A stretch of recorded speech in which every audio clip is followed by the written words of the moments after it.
Lucas 7, verso 18. Escrito está en la palabra de nuestro Dios. Entonces los discípulos de Juan le informaron de todas estas cosas, y llamando Juan a 2 de sus discípulos, los envió al Señor diciendo: ¿Eres tú el que ha de venir, o esperamos a otro? Cuando los hombres llegaron a él, dijeron: Juan el Bautista nos ha enviado a ti, diciendo: ¿Eres tú el que ha de venir, o esperamos a otro? En esa misma hora curó a muchos de enfermedades y aflicciones y malos espíritus, y a muchos ciegos les dio la vista. Y respondiendo él les dijo: vayan y cuenten a Juan lo que han visto y oído. Los ciegos reciben la vista, los cojos andan, los leprosos quedan limpios y los sordos oyen. Los muertos son resucitados y a los pobres se les anuncia el Evangelio. Y bienaventurado es el que no se escandaliza de mí. Amén. Amado Padre Celestial, te damos gracias por nuestro bendito Señor y Salvador Jesucristo, a quien enviaste para salvarnos. Te damos gracias por tu Santo Espíritu, Señor, que enviaste para iluminar nuestro entendimiento y darnos claridad acerca de lo que tu palabra nos está dando como alimento. Gracias te damos, Señor, que nos salvaste de nuestra vana manera de vivir, y oramos en el nombre de Jesús pidiéndote misericordia, Señor, para todos nosotros. Sálvanos, Señor, de crear un reino que no es el único creado por el poder de tu palabra. Sálvanos de creer en un Dios conforme a nuestra medida. Ayúdanos a ver realmente la grandeza de tu majestad y tu gloria y tu señorío en Cristo Jesús, el Dios Todopoderoso. Y te rogamos salvación para los perdidos, en tanto que tú los llames a arrepentimiento y fe. En el nombre de Jesús. Amén y amén. Pueden sentarse, por favor. Gracias.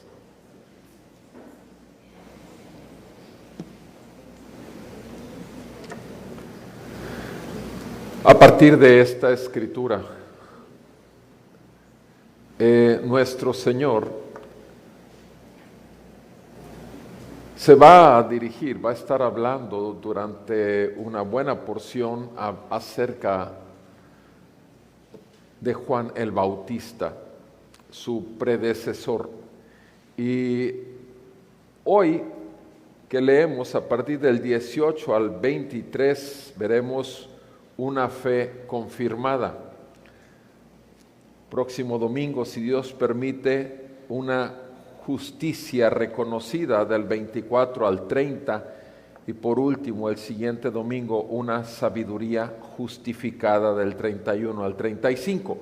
Y en estas tres porciones, nuestro Señor se refiere a Juan el Bautista.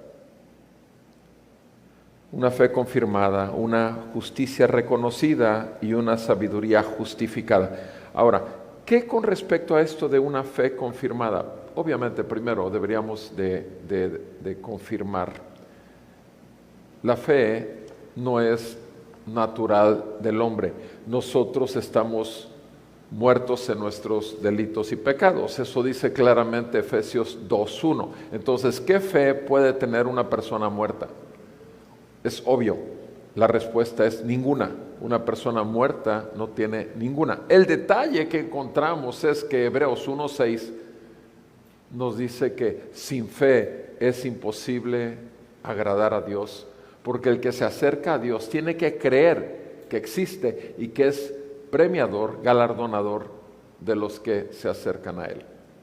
Entonces, repito, nosotros sin la gracia para creer, o como dice Romanos 10:17, la fe viene por el oír y el oír por la palabra de Dios. Si nosotros no hemos recibido la palabra del Evangelio, si nuestro corazón se ha cerrado a nuestros conceptos, a nuestro ego, a nuestro orgullo, obviamente si el Señor nos rompe todo nuestro complejo modo de ver la vida y nos deshace todos los argumentos para venir a darnos la vida de Cristo por el Espíritu de Cristo, es entonces que sí vamos a poder oír la voz de Dios llamándonos a arrepentimiento, y la fe obviamente va a ser el resultado de ese evangelio.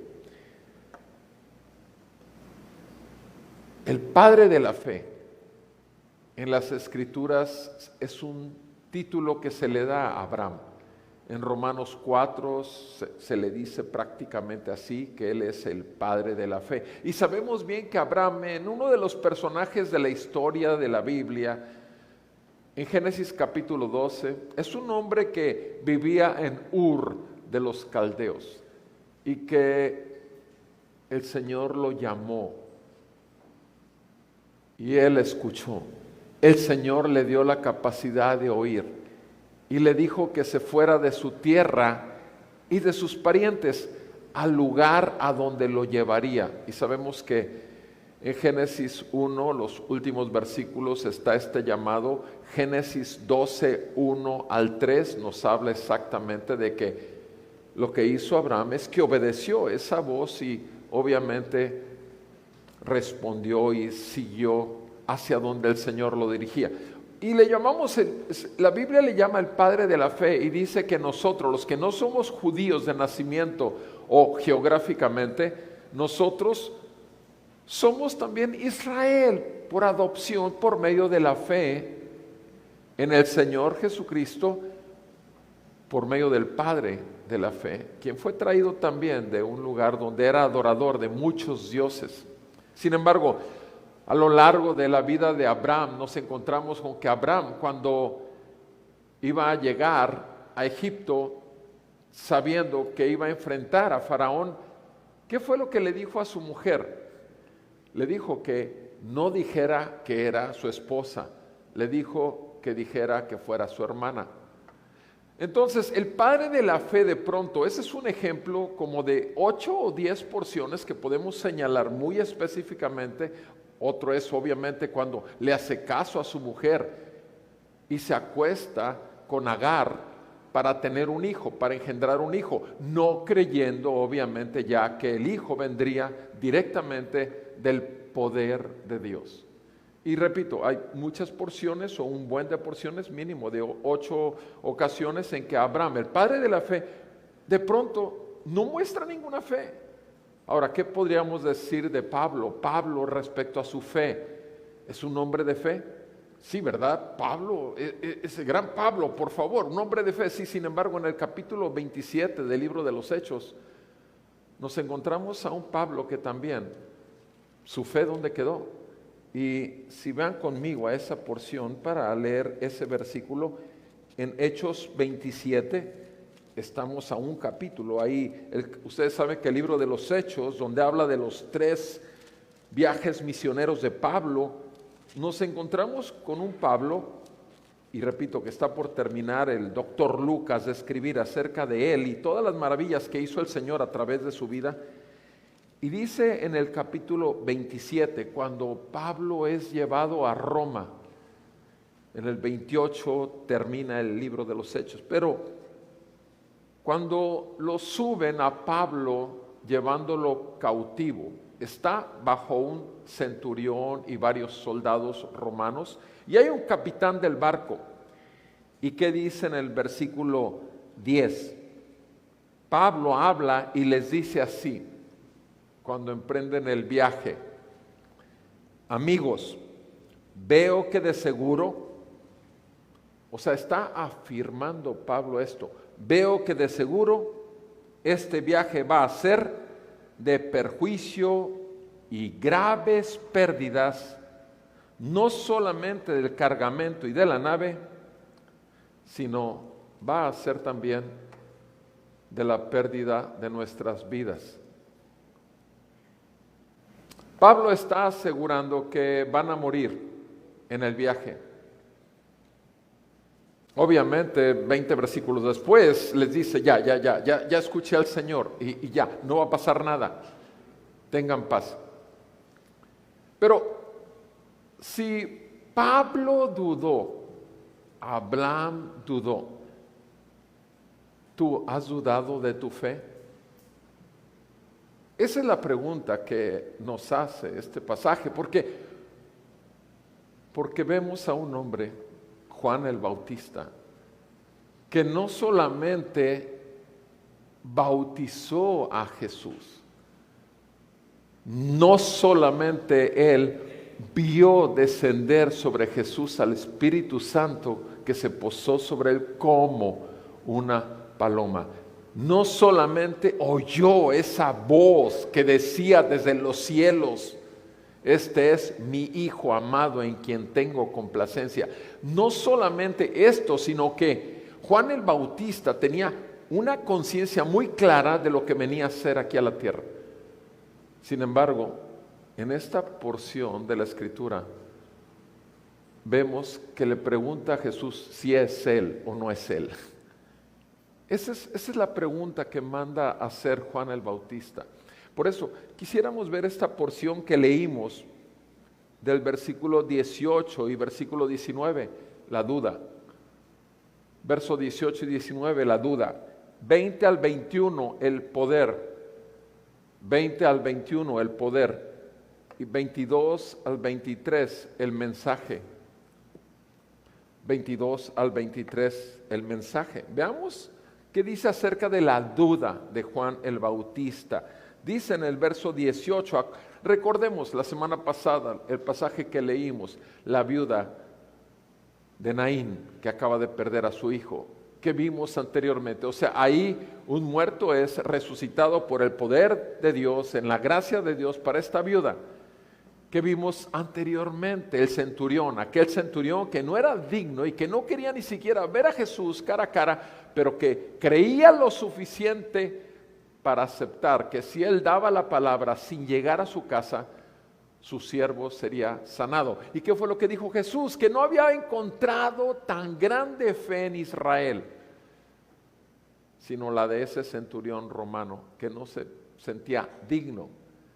Y vemos toda esta serie de eventos y entonces dice la palabra ahí en el versículo 18, entonces, después de que ocurre todo esto, los discípulos de Juan le informaron de todas estas cosas. O sea, le llevaron el mensaje a Juan. ¿Quiénes? Los discípulos de Juan. O sea, ¿había discípulos de Juan? ¿Había discípulos de Juan? Sí. Sí había discípulos de Juan. Y quisiera que veamos Mateo, por favor, capítulo 11, para ver en qué contexto está ocurriendo este evento en la vida de Juan. Mateo capítulo 11, versículo 2. Mateo capítulo 11, versículo 2.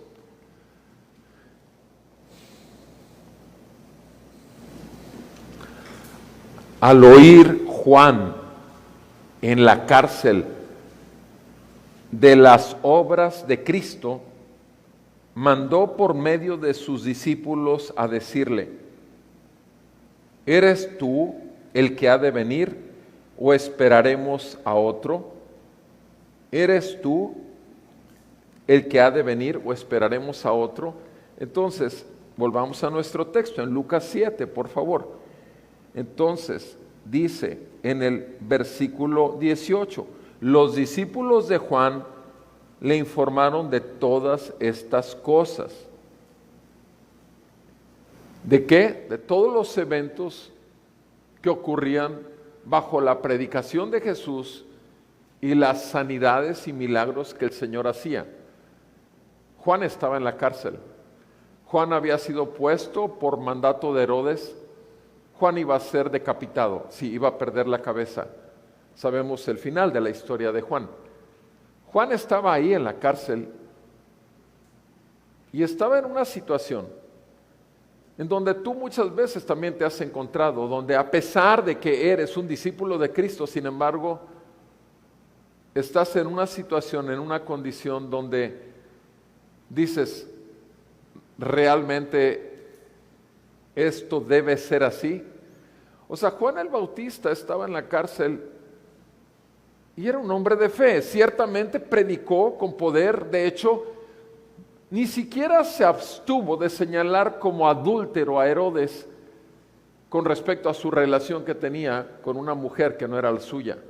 O sea, él no tuvo ningún temor y obviamente estaba en la cárcel, sin embargo, ahí en la cárcel de pronto le viene el pensamiento.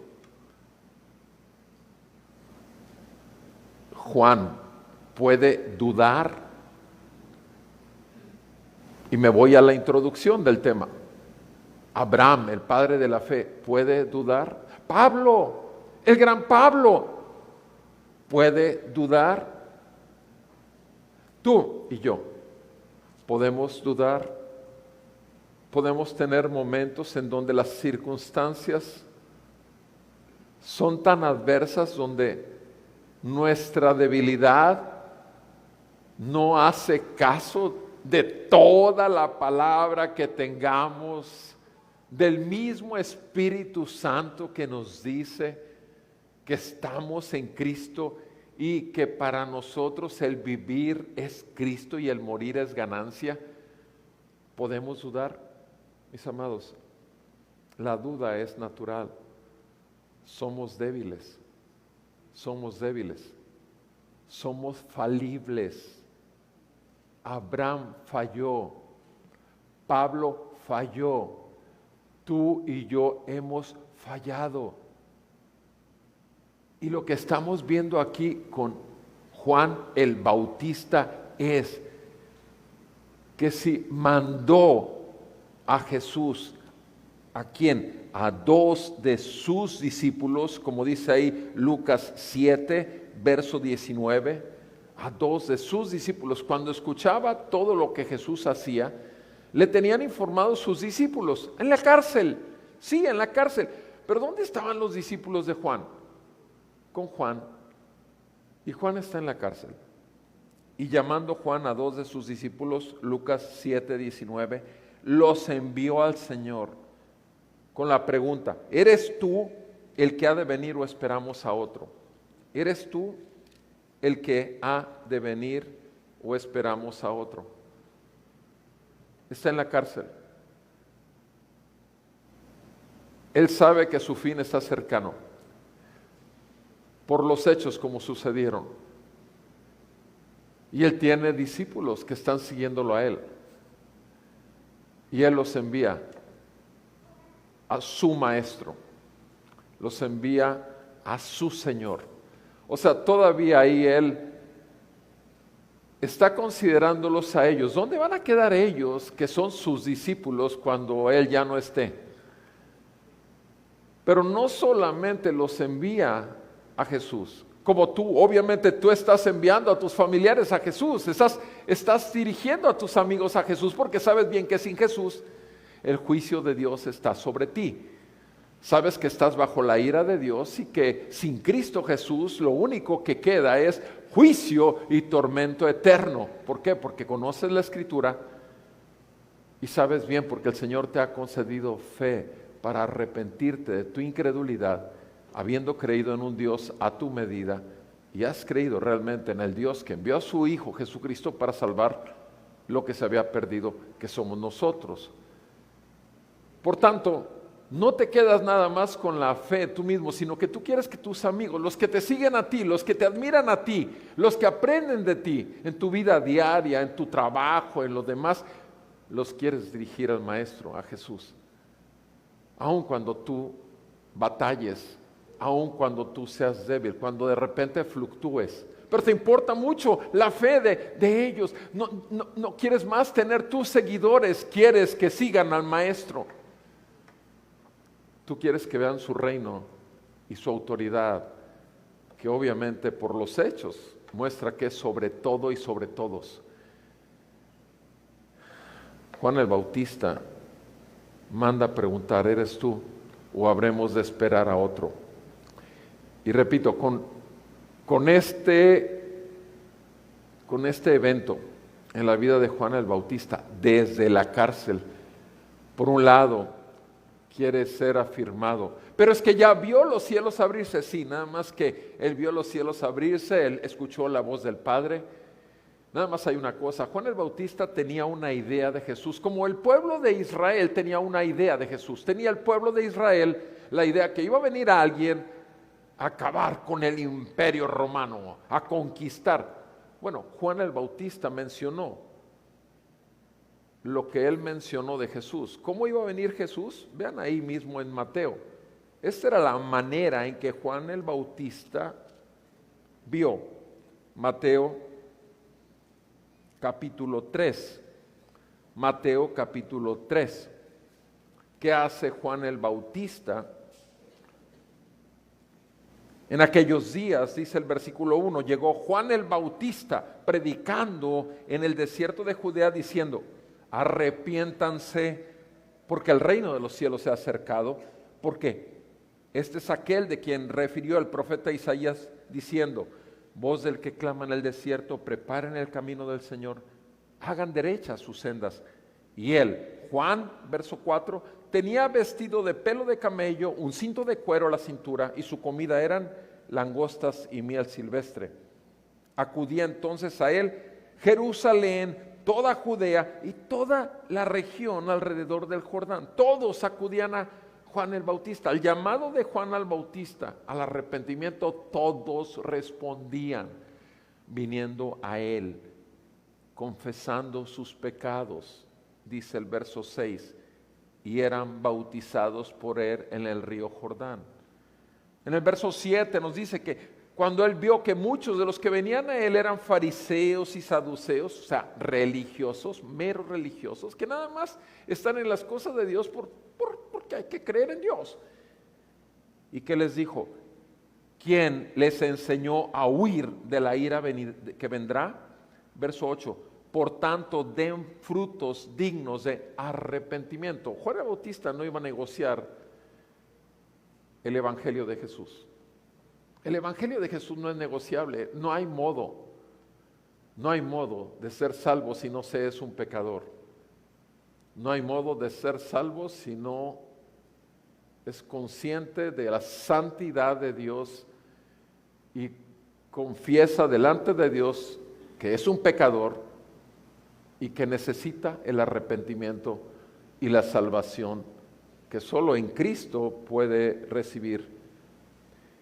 Juan era así, su mensaje era así, tajante, pero vean esto en el versículo 11, Juan hablando de su bautizo para arrepentimiento, versículo 11, estamos en Mateo 3, 11, yo a la verdad los bautizo con agua para arrepentimiento, para mostrar ese lavado externo de un lavado interno por el evangelio de Cristo. Pero el que viene detrás de mí, señalando a Jesús, él es más poderoso que yo. ¿Por qué habla Juan el Bautista de que era él poderoso? O sea, yo soy poderoso, mire, nada más que todo el mundo me escucha y viene. Ese era el poder de la gracia de Dios llamando a la gente a Jesús por medio del mensajero de Jesús, el profeta de Jesús, Juan el Bautista. Viene alguien más poderoso, quien no soy digno de quitarle las sandalias. Y véanlo cómo lo dice Juan el Bautista de Jesús. Él los bautizará con el Espíritu Santo y con fuego. Vean el versículo 12. El bieldo, ¿saben lo que es el bieldo? El bieldo es ese asadón que ya ven, la famosa Santa Muerte, con la guadaña famosa, ¿sí? Ese machetote así, un palo y la hoz. Ok, ese es el bieldo para arrancar el trigo, para cortar el trigo en la siembra. El bieldo está en su mano. ¿De quién? Está hablando de Jesucristo. El bieldo está en su mano y limpiará completamente su era y recogerá su trigo en el granero, pero quemará la paja en fuego inextinguible. O sea, Jesús, está hablando de Jesús. Juan el Bautista habla de Jesús. Ahora, eso es lo que anuncia Juan acerca de Jesús, que Él viene con el cuchillo, con la espada desenvainada, y va a recoger su trigo en el granero, pero quemará la paja en el fuego inextinguible. Ahora, esa es la visión de Juan de Jesús. ¿Y qué se encuentra con Jesús? Con que Jesús anda con cobradores de impuestos, con prostitutas, con la gente más, o sea, leprosos, con la gente más rechazada y la más de baja condición en muchos sentidos y despreciada por parte de la sociedad israelita o judía. Jesús anda con ellos. Entonces, no es congruente para Juan el Bautista la imagen de ese Jesús que viene simplemente a agarrar a los suyos y quemar en el infierno a los que merecen el infierno. Él tiene otra perspectiva y está en la cárcel y está con sus discípulos, y Jesús sigue viendo al hijo de un centurión romano.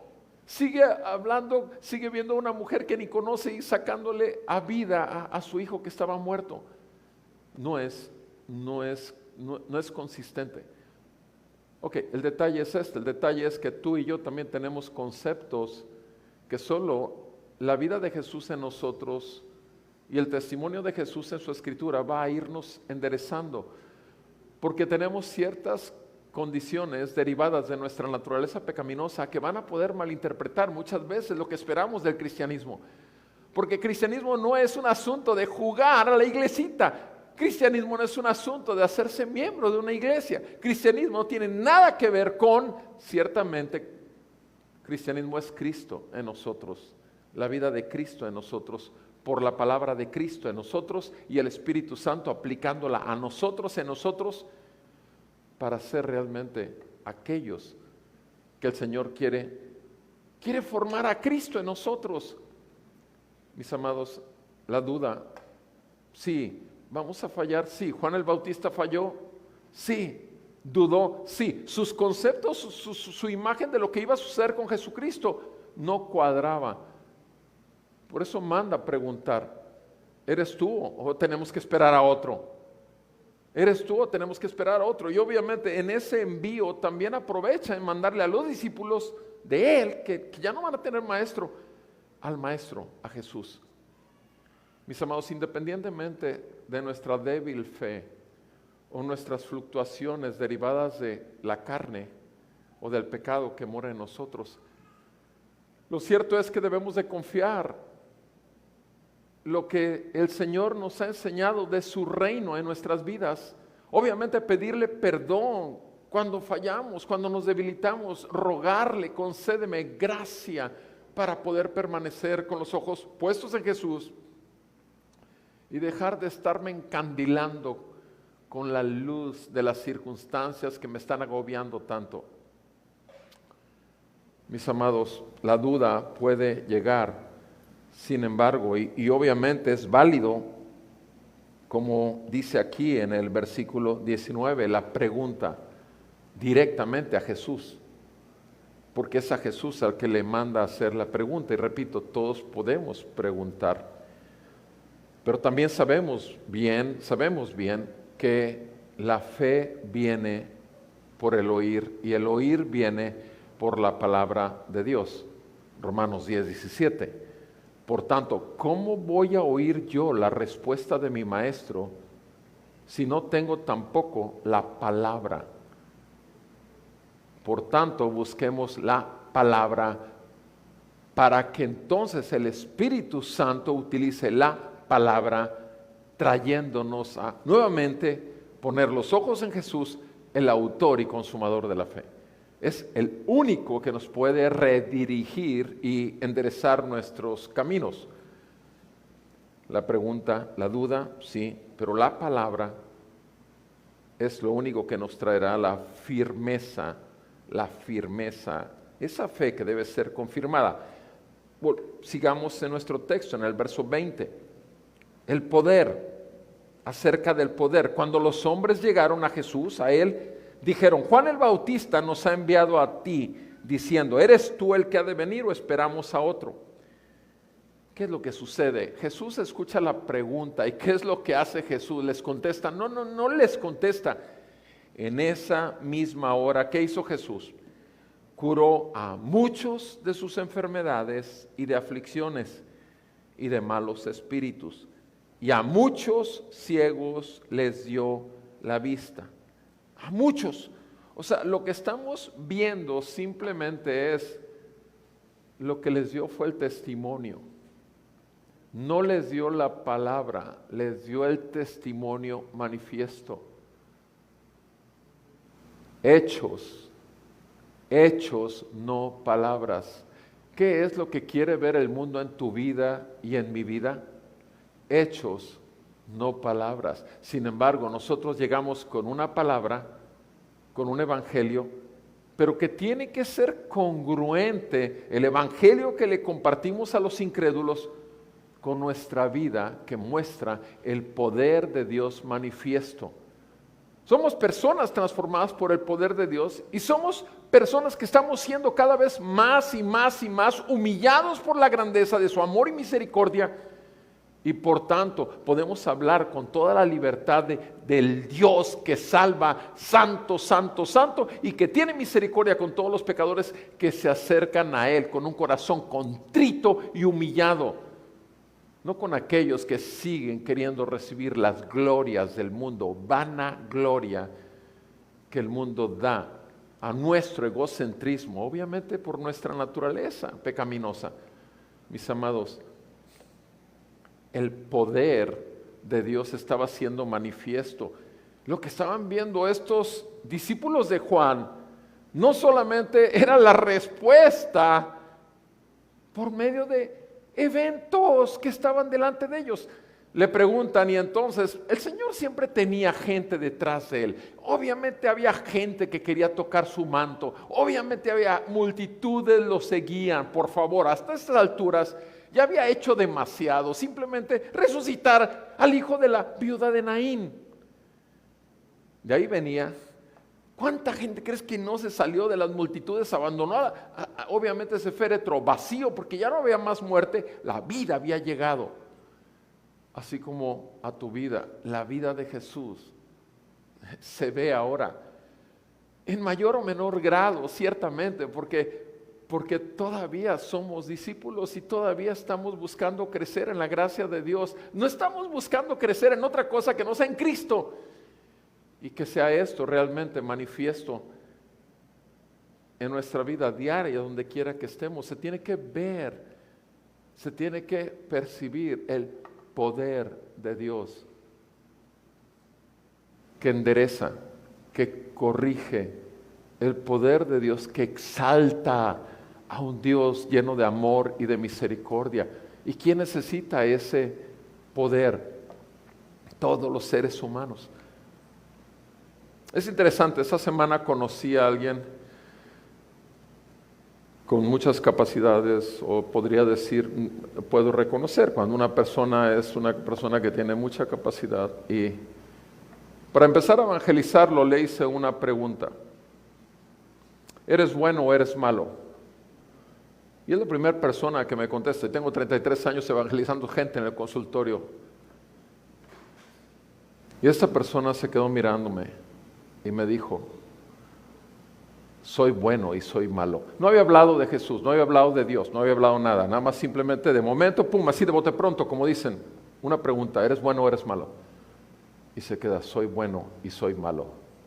Y le digo: ahora voltea la pregunta, ahora tú me preguntas a mí, al doctor Roberto Perales le preguntas: ¿soy bueno o malo? Y la pregunta va a ser, y la respuesta va a ser: soy malo. La respuesta es: soy malo. En absoluto voy a decir que soy bueno, soy malo. Y a partir de ahí, entonces sí agarré la Biblia, que la tenía ahí a centímetros de mi mano, y obviamente la agarré y empecé a hablar para que el concepto sea el de Dios y no sea el de uno. O sea, tú y yo no somos lo que creemos ser, somos lo que dice Dios que somos. Ahora, que somos pecadores, ¿quién dice que no lo es? Pero somos perdonados. somos salvos de la ira venidera. El que Jesucristo haya tomado nuestro lugar en la cruz, el que Jesucristo haya recibido sobre él el castigo para que tuviésemos paz con Dios, eso no nos cambia nuestra naturaleza pecaminosa, no. Nos concede la gracia para poder dominarla, para poder hacerla morir diariamente. Eso sí, nos es concedida la gracia, para que se manifieste realmente la vida de Cristo, el poder de Cristo y la gloria siempre sea de Cristo. Es ahí donde radica el amor de Dios derramado en nuestros corazones. Es ahí. No es en la presunción de que pertenezco o que soy o títulos y demás que tengan que ver con algo religioso, no. Porque la fe es la fe que me ha dado el Hijo de Dios en la obra redentora, donde me adquirió a precio de su sangre en esa cruz. A ti y a mí nos compró por su sangre, pagó en nuestro lugar, recibió el castigo de la ira justa y santa que nuestros pecados ameritan, porque Dios nos salvó de Dios. Y en tanto que tú no seas salvo de Dios, estás bajo su juicio y estás señalado a condenación y muerte eterna en un infierno que es un tormento eterno. Pero en Cristo eres librado de la ira venidera. Qué gran noticia, buena noticia. Por gracia, sí, por favor no merecido, por medio de la fe, sí. No es por obras para que nadie se gloríe. Claro que sí, la obra es de mi Señor y Salvador Jesucristo, tu Señor, tu Dios, nuestro Redentor. Jesús manifiesta su poder con todos estos hechos para dar testimonio delante de los discípulos de Juan el Bautista. Y continúa, ahí dice en el versículo 21, dice, en esa misma hora, en Lucas 7:21, en esa misma hora curó muchos de enfermedades, aflicciones, de malos espíritus, y muchos ciegos les dio la vista. No hay más grande manifestación del poder de Dios en la vida, de un hijo de Dios, porque estábamos ciegos y ahora vemos. Hemos venido a ver realmente el mundo espiritual, en tanto que Jesús nos revele su presencia, abre nuestros ojos del entendimiento y nos hace ver en dónde estamos. No estamos ya sujetos a los deseos de los ojos, los deseos de la carne y la vanagloria de la vida. Esos eran nuestros marcadores genéticos. Tú y yo vivíamos en lo terrenal, en lo real. Le hice la pregunta a esta persona que estaba evangelizando, le dije, ¿cuántas veces piensas en tu muerte? No, yo pienso nada más en mis planes que tengo para el futuro. ¿Cuántas personas piensan en su muerte diariamente? Nadie quiere pensar en algo como eso. Los médicos que estamos acostumbrados a ver la muerte comúnmente, obviamente sí pensamos mucho en la muerte. ¿Por qué? Porque la vemos, nos toca. Pero gracias a Dios también que los cristianos diariamente lo vemos también, porque podemos ver nuestra necesidad de morir hoy, morir hoy, morir hoy a mis propios deseos y que mi Señor gobierne mi vida. Por eso en el Padre Nuestro decimos, venga tu reino hoy a la tierra así como se hace en los cielos. Nosotros queremos que Él gobierne nuestras vidas. Yo quiero morir a mi carne. Yo sé que tú también quieres hacerlo. Como dice Romanos 8:13, si por el Espíritu hacemos morir las obras de la carne. Entonces sí, podemos manifestar claramente y con toda la libertad que nos da el Señor de que somos sus hijos. Pero si no, vamos a dejar que nuestra carne esté manifestándose y el poder de nuestra vida terrenal se esté gloriando más y más, acumulando puntos que antes nos encantaba ver, los diplomas, las alabanzas que el mundo pudiera darnos. Mis amados, no. El poder de Dios es para glorificar al Padre y lo hacen sus hijos, en sus hijos adquiridos a precio de sangre. Es humillante. Gracias a Dios que es humillante. Gracias a Dios que no tengo nada que no haya recibido de la gracia de Dios en cuanto a todo lo bueno que pudiese haber. Me decía esta persona cuando estaba evangelizándolo, dice, suena sensato. Suena sensato. ¿Por qué? Porque le decía, ¿qué tienes que no hayas recibido? ¿No fueron espermatozoides de tu madre, de tu padre y el óvulo de tu madre? ¿O acaso fueron esos lo que trajeron eso? No es. O sea, todo esto es un chip, le decía yo. Dice, sí, suena razonable. O sea, ¿qué tienes que hayas conseguido? Tú no naciste con lo que tienes, te fue dado. Todo te fue dado. Lo único. El pecado de tu padre y mi madre, Adán y Eva, ya lo heredamos, ya lo traemos el chip. Sin embargo, no es que seas culpable por Adán y Eva, sino que desde que naciste, creciste, empezaste a desobedecer a tus padres terrenales también. En forma natural, todo ser humano tiende a desobedecer a su autoridad. Eso está ahí, es un chip. Y por nuestros pecados que vivimos en esta vida, es por eso. Si no quieres considerar el de Adán y Eva como que lo estás heredando, porque así dice Romanos 4, por nuestros pecados actuales. Y te digo algo, el poder de Dios ya nos libró de la ira venidera. El poder de Dios ya nos libró del poder de esta enfermedad llamada pecado. El poder de Dios ya se manifestó en el día de nuestra salvación y sigue haciendo la obra en cada uno de nosotros. Y no ha terminado, porque será cuando lleguemos a nuestro bendito Salvador en el día de que nos llame a su presencia para nuestra ciudad celestial, a donde todos vamos como peregrinos y extranjeros. Y es entonces donde Él se pondrá de pie para recibirnos. ¡Qué glorioso momento! Lo mejor de lo mejor está por venir. El poder de Dios fue manifiesto delante de estos dos discípulos de Juan, que al final de cuentas, obviamente, Juan sabía muy bien que no solamente estaba enviándoles para quitar sus dudas, sino aún para redirigirlos al Maestro que habría de ser, al que deberían de seguir y ya no más a Él. El testimonio de Cristo y el poder del Espíritu obrando. En el versículo 22 vemos ahora que esa duda que fue manifiesta, ese poder que vino a acabar, es confirmado por medio de un mensaje. ¿Y qué es el mensaje en el versículo 22? Respondió Jesús, después de haber hecho los hechos que hizo, el poder manifiesto, vayan y cuenten a Juan lo que ustedes han visto. Vayan y cuenten a Juan lo que han visto y lo que han oído. Los ciegos reciben la vista. O sea, ahora son las palabras. Ese es el mensaje que quiero que le lleven a su maestro. Los ciegos reciben la vista. Los cojos andan. Los leprosos quedan limpios. Los sordos oyen. Los muertos son resucitados. Y a los pobres se les anuncia el evangelio. O sea, ¿te das cuenta? O sea, le dicen los hechos. Pero ¿por qué termina diciendo esto?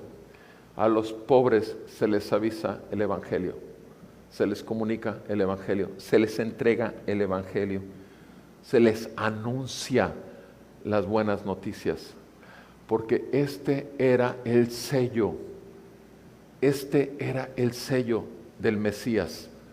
Para esto vino el Mesías. Juan el Bautista estaba esperando a ese Mesías que arrasaría con el pecado, como él mismo. ¿Qué fue lo que hizo Juan el Bautista? Duro con el pecado. ¿Qué fue lo que hizo Jesús? Con su vida, con su misericordia, con su paciencia, con todo lo que él estaba entregándose, él mismo iba a acabar con el poder del pecado. Y a la cruz nos iba a llevar a todos para arrepentirnos. Su paciencia, tolerancia, benignidad, dice la palabra en Romanos 2:4, nos guían a un verdadero arrepentimiento.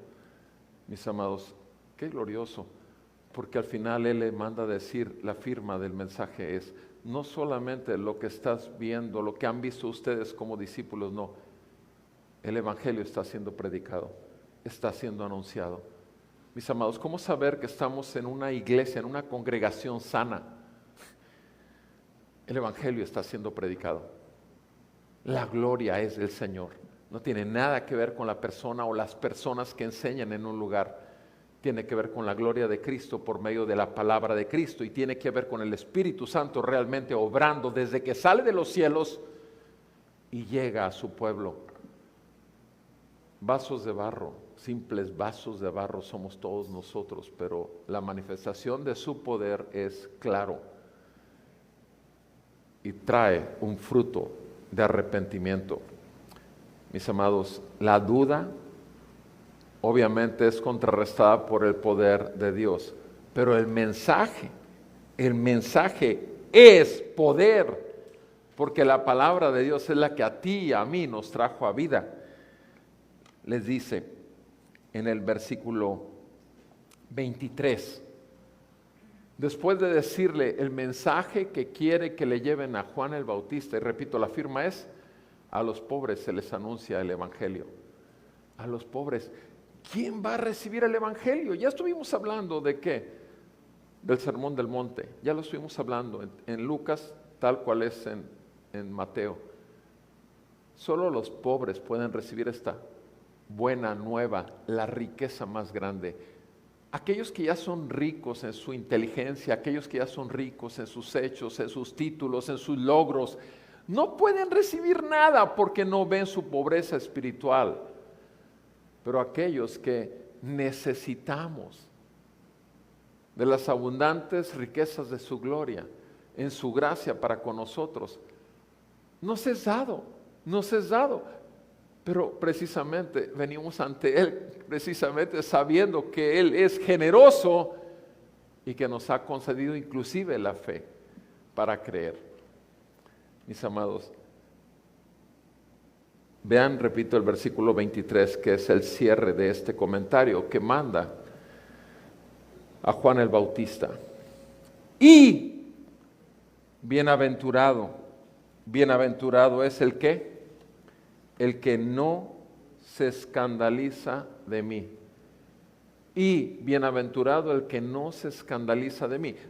¿No ves como que se rompe con todo lo que ha dicho anteriormente? No, la verdad es que no se rompe. A nuestro entendimiento terrenal, claro que sí se rompe, pero el asunto que está diciendo es simplemente, si te avergüenzas del Señor, si escondes el gobierno de Cristo en tu vida, quiere decir entonces que el poder de Dios realmente no ha sido nada hecho en ti, la verdad del testimonio de Cristo. Mis amados, el testimonio de Jesús nos trae arrepentimiento y fe. Nos trae la verdad, la vida de Cristo. Nos trae la luz en medio de nuestras tinieblas. Y te digo una cosa, nos gloriamos en la cruz y nos gloriamos en que somos pecadores salvos por gracia. No nos escandalizamos del Maestro. Sea la persona que sea con los más grandes grados académicos, sea la persona con la más grande cuenta en el banco, dueños de aviones y dueños de barcos, no nos escandalizamos de Jesús, no nos avergonzamos del Evangelio, porque es poder de Dios para salvación. Pablo lo dijo en Romanos 1. Mis amados, no nos escandalicemos, no nos avergoncemos y no nos escondamos, y tampoco pongamos el Evangelio debajo de la mesa, porque tú y yo somos llamados a ser la luz del mundo y la sal de la tierra. Y la lámpara no se pone debajo de la mesa, se pone por encima. Repito, no nos avergoncemos, no nos escandalicemos de llamarnos creyentes en Jesucristo, el Hijo de Dios. Y eso es lo que está diciendo, bienaventurado eres si no lo haces. Bienaventurado eres si no te escandalizas. Bienaventurado eres, Juan, por creer en mí, aún desde la cárcel y aún por confirmarlo de la manera de enviar discípulos al Maestro, a Jesús. Amados hermanos, el Evangelio son las buenas nuevas de salvación, y una persona que tenga pecado en su vida necesita el Evangelio. Y todo ser humano en la faz de la tierra, en todos los años de la historia, en todos los países del mundo, nace en pecado y vive en pecado. El creyente vive por gracia de Dios en la fe del Hijo de Dios. Y entonces cuando dice Hebreos 11, versículo 1, 11:1, ¿fe qué? Fe es convicción de lo que no se ve, certeza de lo que se espera. Ese pasaje, Hebreos 11:1, fe, convicción de lo que no se ve, certeza de lo que se espera. No se imaginan cómo lo escuché desde el segundo, tercer mes de conocer la gracia de nuestro Señor Jesucristo. ¿Y saben para qué lo escuché? Durante 12 años lo escuché así. Fe, convicción de lo que no se ve, certeza de lo que se espera. ¿Para qué creen que lo escuché? El énfasis durante 12 años fue para poder hacer las obras de la fe, para poder hablar la palabra de fe, para poder ser tú. Perdón, mis amados, es para mantener tus ojos en el autor y consumador de la fe, y su nombre es Jesús. Si tú quitas los ojos de Jesús, otra vez empiezas a verte a ti mismo, y entonces vas a poder otra vez desplazarte hacia buscar tu propia gloria. Que Dios nos libre de creer tan grande ofensa al Evangelio, porque no se trata de nosotros, se trata de Cristo en nosotros, la esperanza de gloria, primeramente para nosotros mismos cuando lleguemos a su gloria, y segundo, esperanza de gloria para muchos que puedan escuchar el Evangelio a través de nuestra boca, porque no nos avergonzamos del Evangelio. Bienaventurado eres si no te escandalizas de Jesús. Que el Señor use tu vida y use mi vida, y que el Señor siga siendo proclamado, que el Señor aumente nuestra fe, incluyendo si nuestra oración está decadente, que el Señor levante un corazón contrito y humillado para buscar orar en todo tiempo y en todo lugar con toda oración y súplica. Mis amados, el Señor es Dios. Jesucristo es el Señor, y Él gobierna su iglesia y a cada uno de sus hijos como adoptados de un solo Padre, nuestro Padre eterno. Vamos a orar y que el Señor se exalte a través de nuestra vida diaria, y que el Señor llame a muchos más que tienen dudas, y que lo haga siempre con su poder, el poder del Evangelio, y con el mensaje del Evangelio.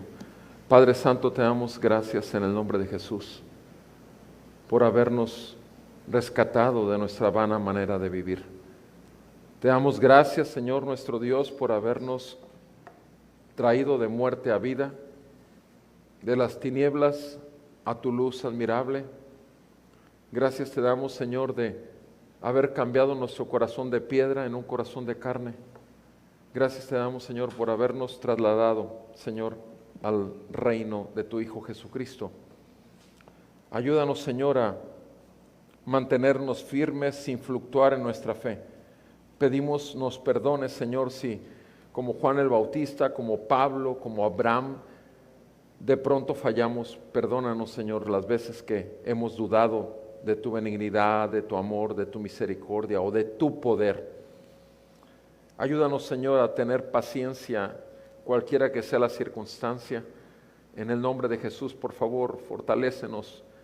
Consuela el corazón de mis hermanos, hermanas que están pasando situaciones que los han hundido en la desesperación. Por favor, Señor, trae ese consuelo y esa certeza por medio de tu poder, de tu palabra, para aumentar esa fe, Señor, que en estos momentos no se encuentra. En el nombre de Jesús, Padre, glorifícate, Señor, en nuestras vidas. Y en el nombre de Jesús ruego que el poder de tu evangelio traiga a muchos más a Cristo. Ven a Cristo, confiesa tus pecados y recibe de Él misericordia y el amor de Dios derramado en tu corazón. Confiésale en arrepentimiento y clama a Él y Él oirá. Sigue a Jesucristo. Él es tu Señor y Salvador, Él es tu Maestro y su palabra es el libro de texto que todos tenemos, los hijos de Dios. Que el Señor siga expandiendo su reino para su gloria. En el nombre de Jesús. Amén.